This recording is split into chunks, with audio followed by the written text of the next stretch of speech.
Hi, I'm Madeline Chapolit and welcome to Cisco Packet Tracer Activity Lab 3.5.2 Subnetting Scenario 1 with Static Routing. And here's the table.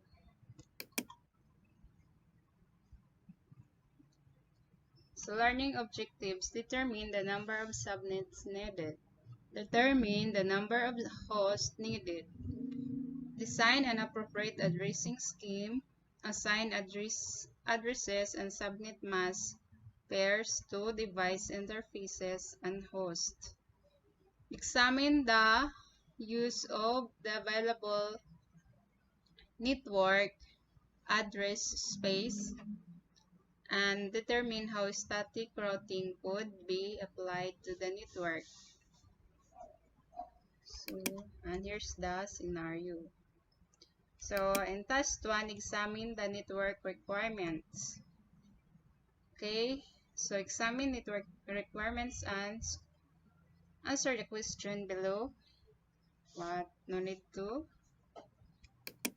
do that. So, let's proceed to task 2. Design an IP addressing scheme. Step 1, subnet the 192.168.9.0 network into the appropriate number of subnets. Okay. So that's the following.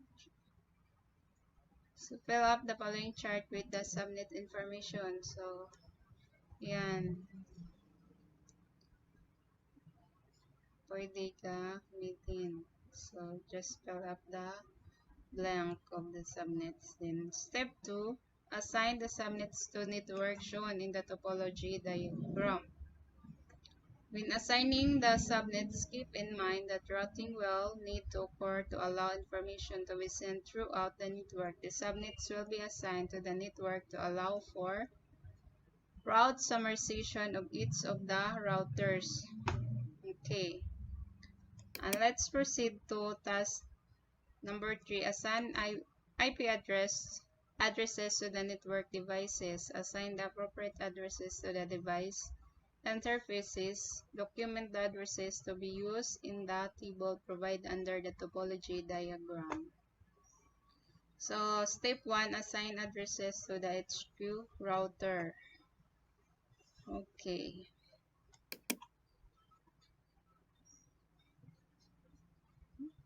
But I will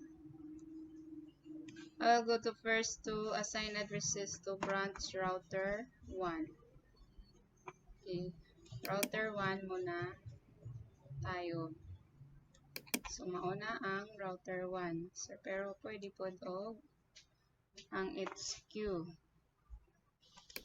So, open the command line interface, enter, enable, then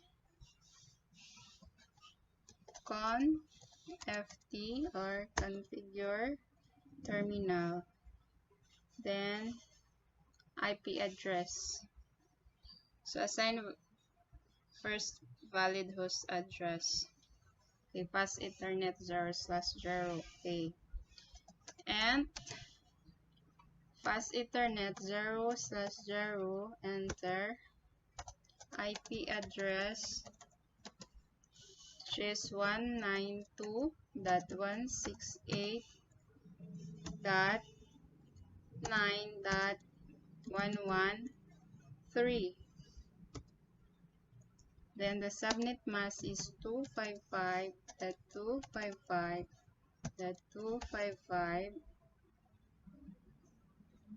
Mali itong isa. 255.240. Enter. So, may mali pa.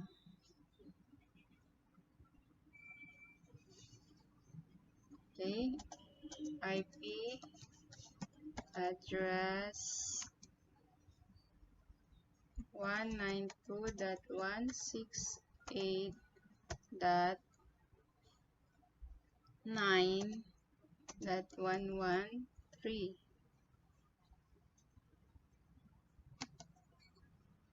kulang yung subnet mask ko. 255.255.255.240. So enter. Then no shut down. Okay, and let's proceed to end fast Ethernet 0/1. Okay, IP address 192.168.9.97. Subnet mask is 255.255.255.240. Then enter. Then no shutdown.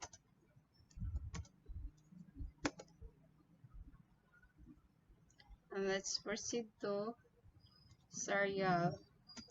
And serial 0/0.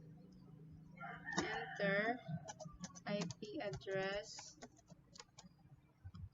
192.168.9.94. Then subnet mask is 255.255.240. So enter. Then no shutdown. Okay. So we're done assigning address to branch 1. Okay, and let's proceed to branch number 2. Router branch 2. So open command line interface, enter, and enable, then and config terminal, conft on configure terminal. So and fast Ethernet 0/0, enter IP address 192.168.9.33. Subnet mask is 255.255.255.240. So parehas sila og subnet mask.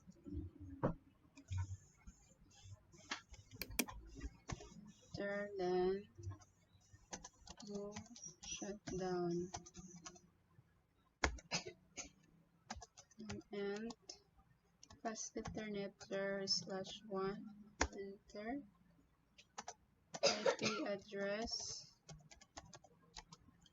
192.168.9.17. Subnet mask is 255.255.240.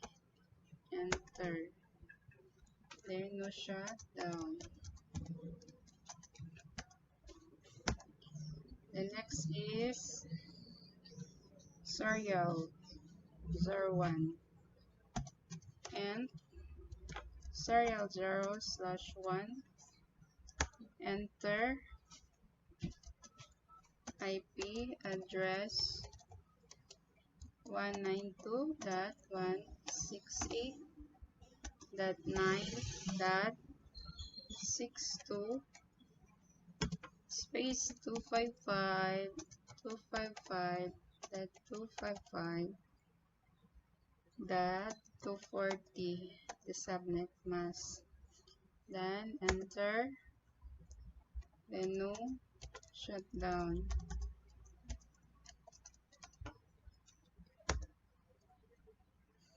And let's proceed to assigning address and branch to router. So let's proceed to HQ router.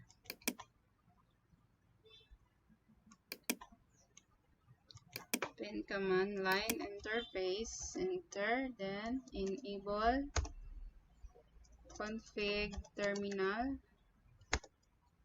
and then end pass Ethernet 0/0, enter. So IP address is 192.168.9.65 space 255.255.255.240. The subnet mask, enter, and no shutdown. No shutdown.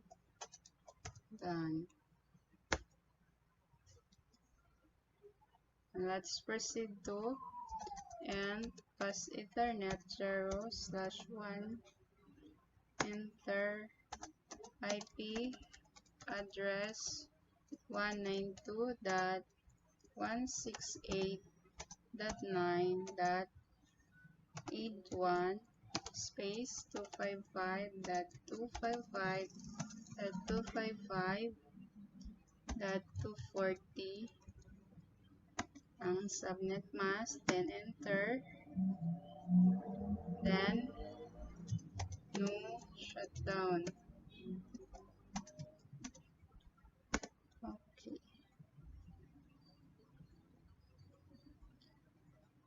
And let's proceed to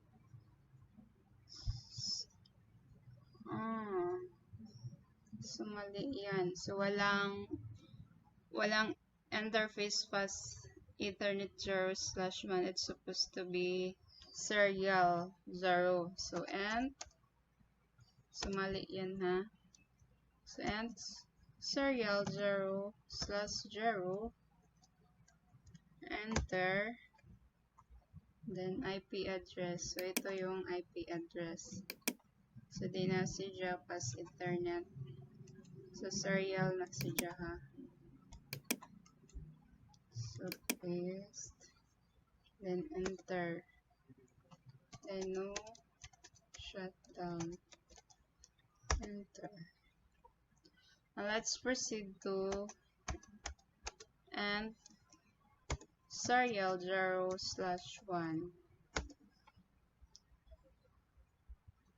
and IP address is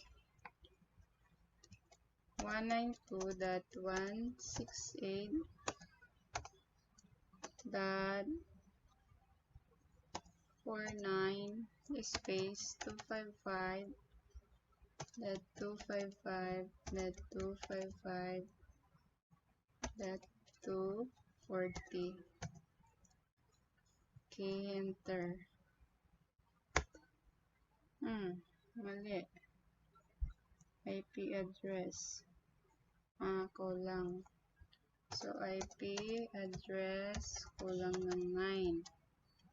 192.168.9.49 space 255.255.240.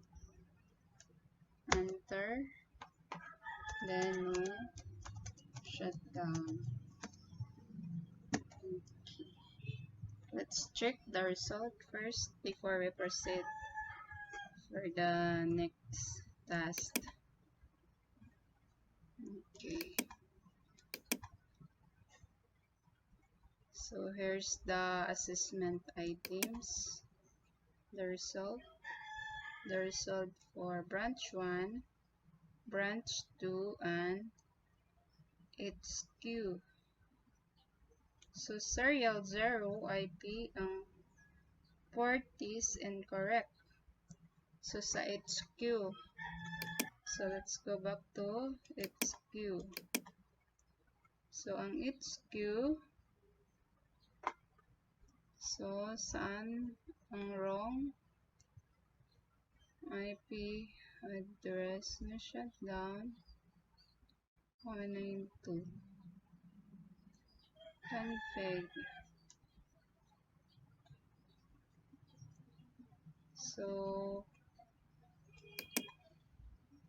and pass Ethernet 0/1,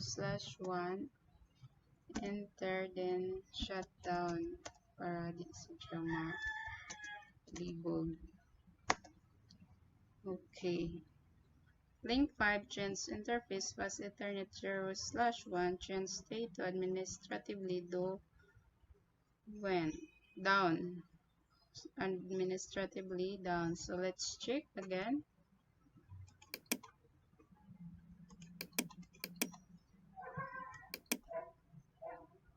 Oh, ang port.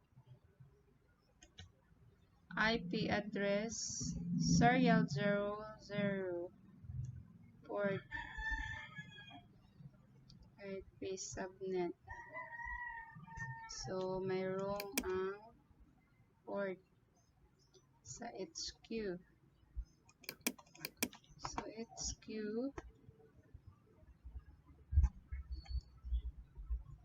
so sa serial and 00.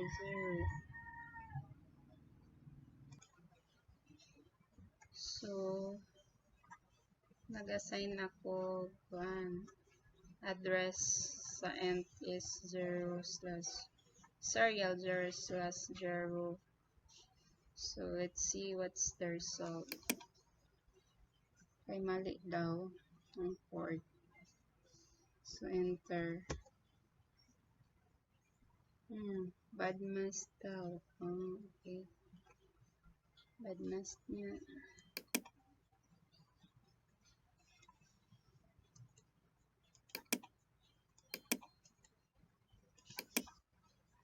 So, 40 lang na ilagay ko.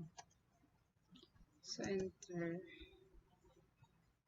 Then, shut down. Okay. Interface serial 0/0 changed it up to set up. Okay, and let's check again.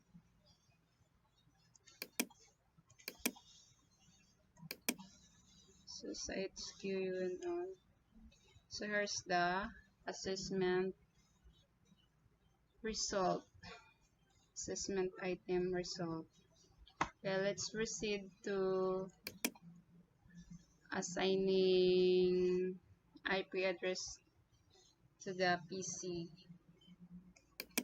from PC1 to 5.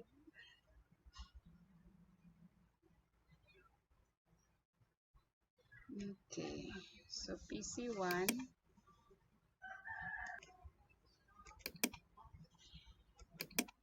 okay 192.168.9.78 subnet mask 255.240.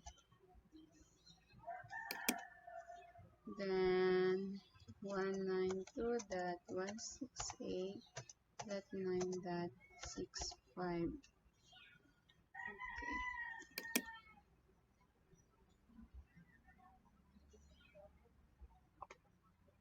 Let's proceed to so mali pala to. PC number 2 pala ito. 7, 8. So 1 to 6 then sadya 1 to 6. Then 113. 113. Okay, let's proceed. PC1 192.168.9.78 192.168.9.78 192.168.9.78, then 240, then 65. 192.168.9.65. Okay, PC number 3.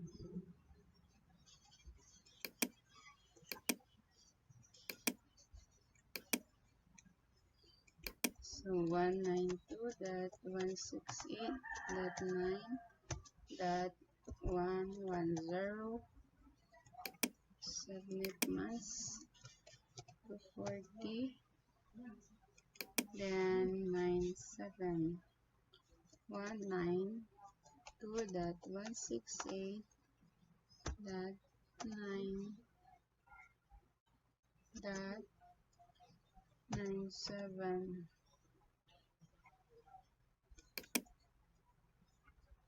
Okay, PC number 4. Okay. 192.168.9.46, then subnet mask 240, then default gateway is 192.168.9.33. Okay.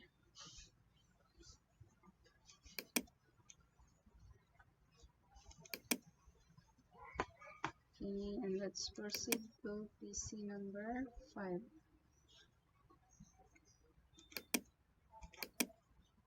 Okay. 192.168.9.30. Tapos Ethernet, yung subnet mask 240. Then default gateway is 192.168.9.17. Okay.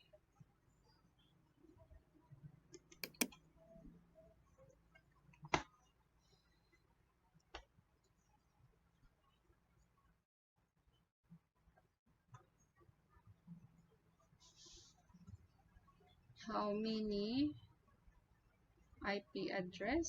So big. 1, 2, 3.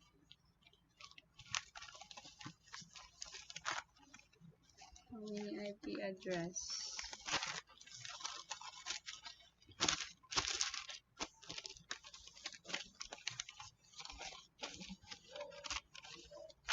In network.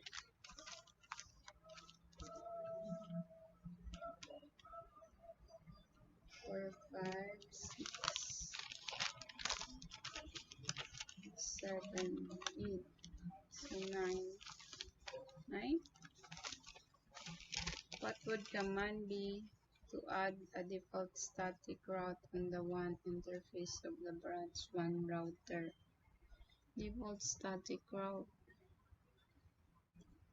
Anong nga command? Interface of the WAN. So, show IP route static to add a default static route, baka default gateway. Can both of the branch 1 LANs be summarized into one route? On the HQ router, can both of branch 1 LANs be summarized into one route? No. What would be command used to add the summary route to the routing table? Summary route. Show IP route. Show IP route. Can both of the branch 2 LANs can be summarized into one route? in HQ router. No. What would be the command used to add the summary route in the routing table? Show IP route. Can the HQ and both of branch 1 runs be summarized into one route 2 and 2 on the branch 2 router? No. This summarized route should also include the link between the HQ and branch 1 routers. The link.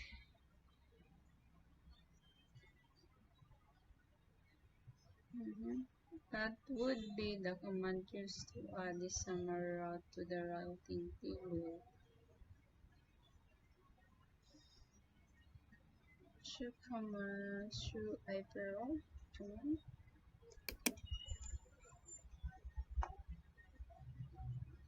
Okay. Check result.